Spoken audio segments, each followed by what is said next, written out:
जय हिंद साथियों, जैसा कि आपने थंबनेल देख लिया है आज का कि आपकी एक और वैकेंसी आपकी उत्तर प्रदेश सरकार ने अनाउंस कर दी है। जिस वैकेंसी का नाम क्या है भैया? Computer operator grade A officer. जो आपका कंप्यूटर ऑपरेटर होता है उसकी भी वैकेंसी का अनाउंसमेंट हो चुका है कल की डेट में। कल की डेट कौन सी थी? 29 तारीख। आज हम थोड़ा लेट हैं। देखिए, चलते हैं सीधे नोटिफिकेशन पे ही। आपका विज्ञापन जो जारी किया कल रात में इन्होंने, दिसंबर 29 2023 में, ठीक है, कल रात में इन्होंने अपना क्या किया, नोटिफिकेशन जारी किया और बताया कि आपका ग्रेड पे भी देख लीजिए, अच्छा खासा सैलरी है, 2400 ग्रेड पे की ये जॉब है। और टोटल वैकेंसी कितनी है आपकी? 930 वैकेंसियां हैं। 930 वैकेंसियां हैं कंप्यूटर ऑपरेटर की। आवेदन का डेट वही सेम है, 7 तारीख से, और एएसआई वाली डेट ही है, ठीक है। एएसआई वाली डेट है 7 तारीख से आपका आवेदन स्टार्ट होगा और अंतिम तिथि कब है? 28 तारीख को, 28 जनवरी 2024। नए साल का गिफ्ट सरकार देने लगी है आपको। शुल्क जमा करने की अंतिम तिथि 30/1/2024 को। आगे देख लीजिए, आवेदन शुल्क आपसे कितना लिया जाएगा भैया? 400 रुपये, 400 रुपये। और हाँ, आगे देखते चलिए जो काम की चीजें होंगी वही आपसे डिस्कस करेंगे। शैक्षिक योग्यता देखिए क्या क्या है। मान्यता प्राप्त बोर्ड से इंटरमीडिएट परीक्षा, वो भी किससे? भौतिकी शास्त्र और गणित विषय, यानी कि फिजिक्स और केमिस्ट्री और बायो, यानी पीसीएम बैकग्राउंड का आपका क्या होना चाहिए? 12th में होना चाहिए, कम से कम फिजिक्स और गणित। ये आपका, यानी कि जो ये फॉर्म भर सकते हैं बच्चे वो मैथमेटिक्स वाले ही। कला वर्ग के लिए ये नहीं है चीज़ें। फिर देखिए, आपने इसके साथ क्या बोला है आपको कि कंप्यूटर की एक डिग्री होती है जो ओ लेवल, या तो वो या सरकार द्वारा उसके समकक्ष, ठीक है, समकक्ष का मतलब क्या होता है? उसके सामान्य डिग्री। ओ लेवल की डिग्री आपकी कितने साल की होती है? 1 साल की। इस 1 साल की डिग्री कोई और भी उसके समकक्ष होनी चाहिए। या फिर आपने क्या किया हो, कंप्यूटर अभियंत्र या सूचना यंत्र, इससे क्या किया हो, डिप्लोमा किया हो। डिप्लोमा कितने साल का होता है? 3 साल का ना, तो कंप्यूटर में डिप्लोमा होना चाहिए। आगे देखिए, समकक्ष की बात करते हैं अभी नीचे। ओ लेवल के समकक्ष कौन कौन सी डिग्रियां हैं उसकी भी बात करेंगे। आगे देख लीजिए। फिर आपकी आयु, जिन बच्चों की आयु मैं बता दूं, 1 मिनट, आयु देख लीजिए बेटा। आयु कम से कम आपकी क्या होनी चाहिए?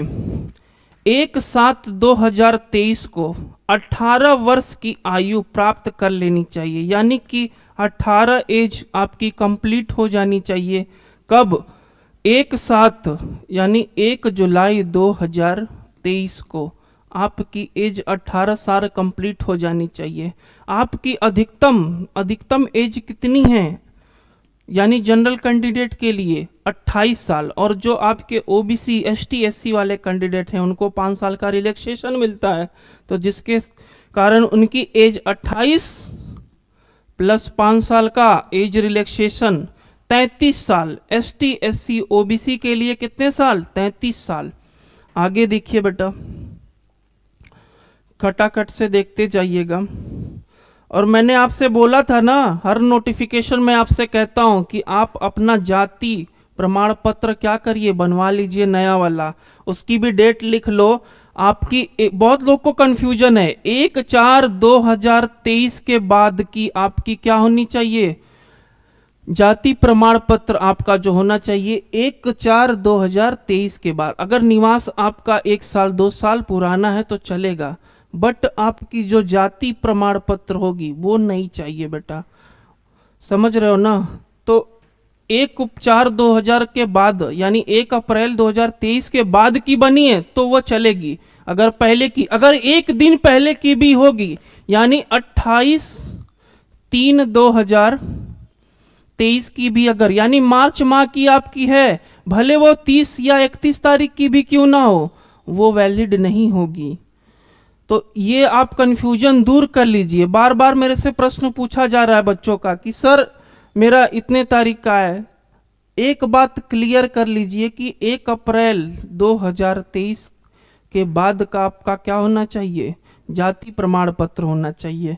आगे देख लिए बेटा, आगे देखते हैं चीज़ों को धीरे धीरे। शैक्षिक स्वास्थ्य, ठीक है। अच्छा, इसमें रनिंग वनिंग का कोई सीन नहीं रहता है।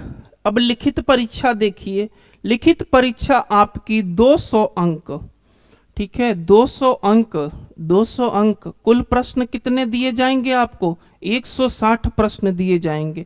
टोटल कितने प्रश्न रहेंगे? 160 प्रश्न दिए जाएंगे आपको। और समय कितना दिया जाएगा भैया? समय आपको दिया जाएगा, कितना टाइम दिया है? एक प्रश्न आपका कितने नंबर का है? 1.25, यानी एक प्रश्न जो आपका पूछा जाएगा वो उसके लिए आपको मार्क्स कितने दिए जाएंगे? 1.25 अंक दिए जाएंगे। पेपर आपका 2.5 घंटे का होता है। ये अभी देख लेते हैं, कहीं लिखा जरूर होगा। एग्जामिनेशन आपका ये 2 से 2.5 घंटे का होगा। देख लेते हैं, आगे टाइम लिखा होगा जरूर। 160 क्वेश्चन, जब भी देखिए टाइमिंग का इश्यू लग रहा है, टाइमिंग इसमें नहीं दिया है, बट जब भी 160 प्रश्न आपसे पूछे जाते हैं एग्जामिनेशन में तो आपको टाइमिंग 2 घंटे का ही दिया जाता है। 2 घंटे का आपसे समय दिया जाता है जब आपकी क्या होती है, क्वेश्चनों की संख्या 160 होती है। इससे पहले जब एएसआई वाला था, एएसआई वाले में क्या टाइमिंग दी थी आपको? 2.5 घंटे की ना, 2 घंटे 30 minute. But number of question कितने थे बेटा?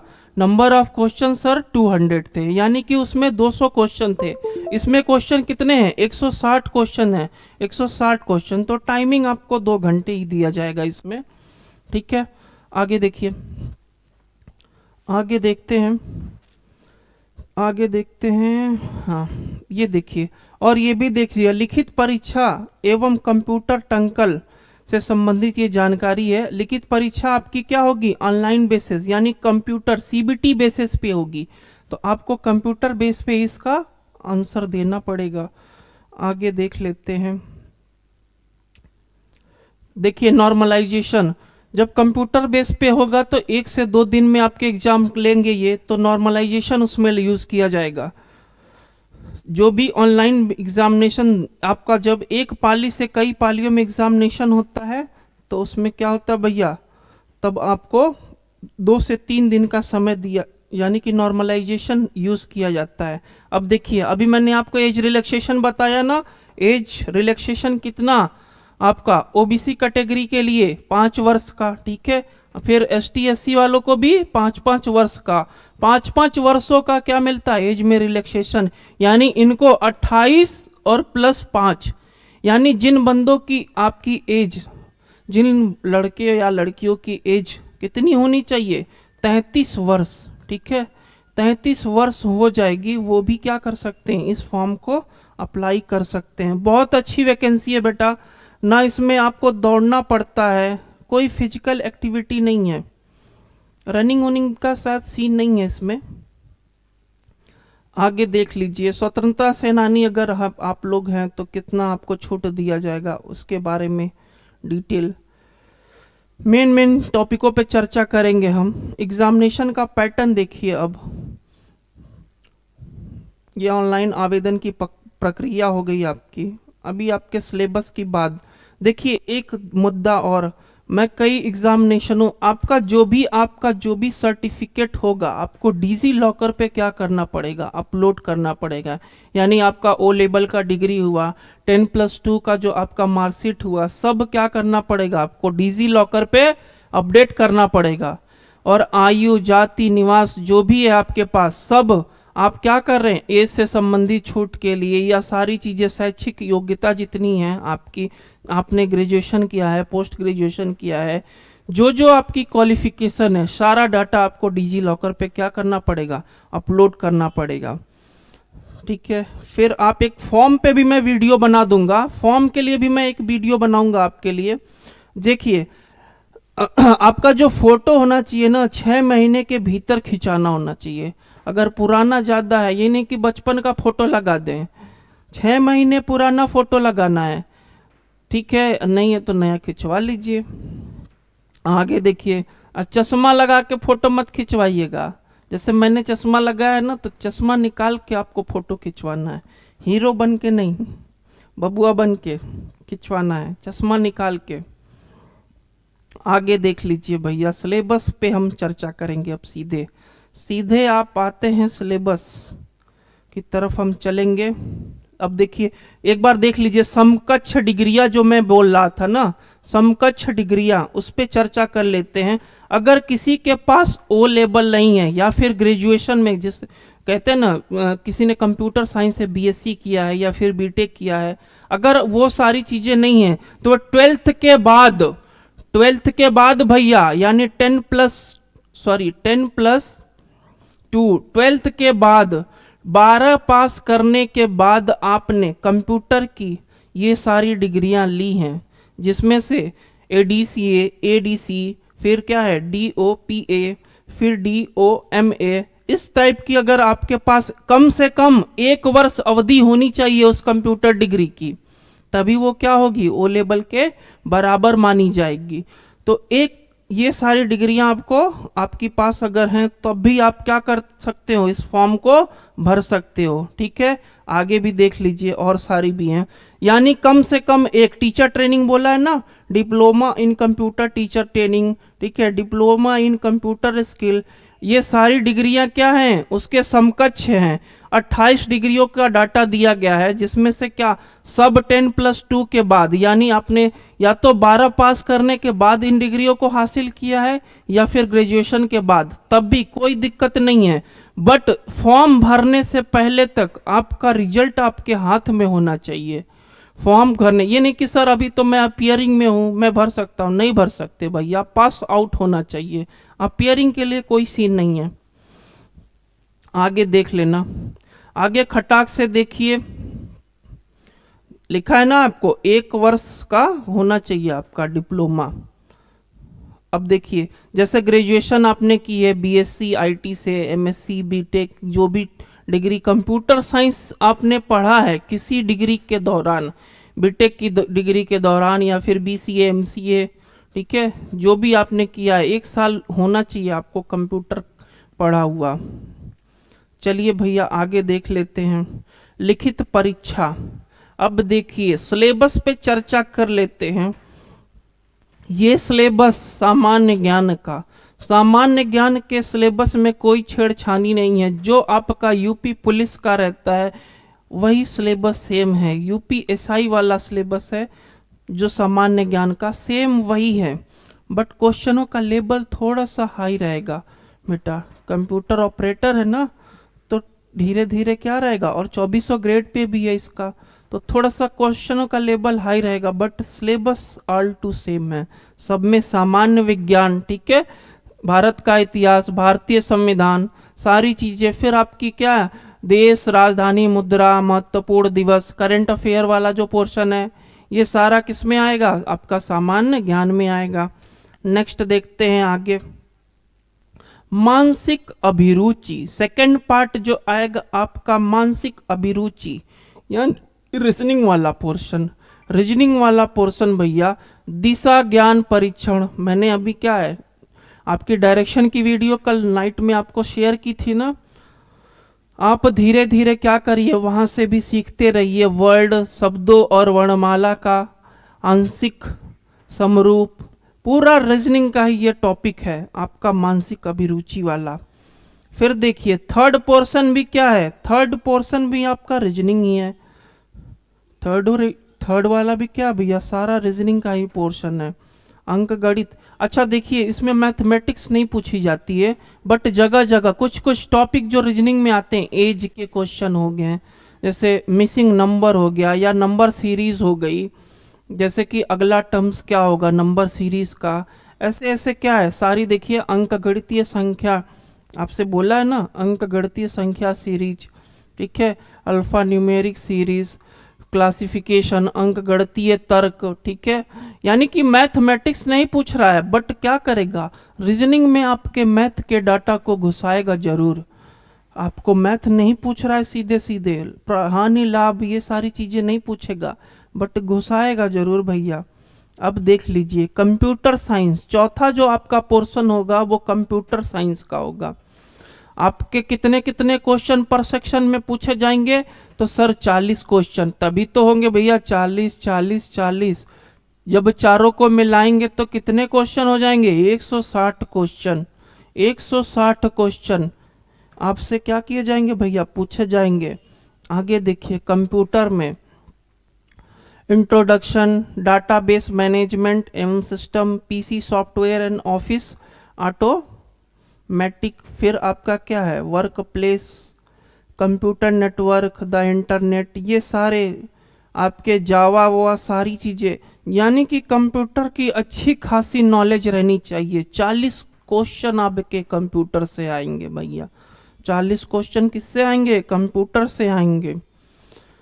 अब देखिए लास्ट में ये तो सारी चीजें वही है कि प्रमाण पत्र हमें किस, यानी जाति प्रमाण पत्र हमारा कैसा होना चाहिए, ये सारा फॉर्मेट तो पुराना ही है। अगर कोई और डाउट हो तो आप मुझे क्या करेंगे? कमेंट बॉक्स में मैसेज जरूर करेंगे।